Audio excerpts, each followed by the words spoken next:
জামালপুরের দেওয়ানগঞ্জ উপজেলার ঝিলবাংলা সুগার মিলের ৬৮তম আখ মাড়াই মৌসুম উদ্বোধন করা হয়েছে। শুক্রবার ২৮ নভেম্বর বিকেল ৫:৩০টার দিকে মিলের ডোঙ্গায় আখ দেওয়ার মধ্যে দিয়ে চলতি আখ মাড়াই মৌসুমের উদ্বোধন করা হয়। শিল্প মন্ত্রণালয়ের অতিরিক্ত সচিব ও বাংলাদেশ চিনি ও খাদ্য শিল্প কর্পোরেশনের চেয়ারম্যান অতিরিক্ত দায়িত্ব রাশিদুল হাসান ভার্চুয়ালি যুক্ত হয়ে আখ মাড়াই উদ্বোধন করেন। এর আগে মিলের ক্যান ক্যারিয়ার প্রাঙ্গণে চলতি আখ মাড়াই মৌসুমের উদ্বোধনী অনুষ্ঠান ও আলোচনা সভা অনুষ্ঠিত হয়।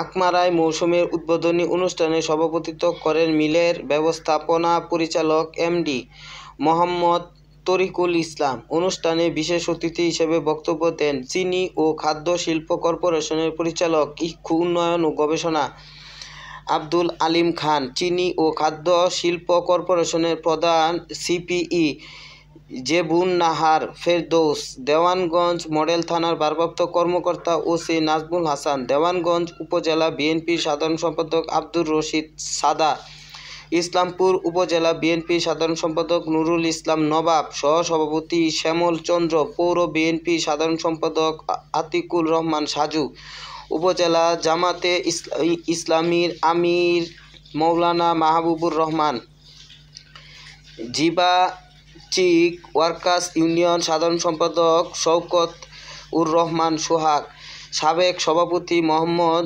দলিলুর রহমান প্রমুখ।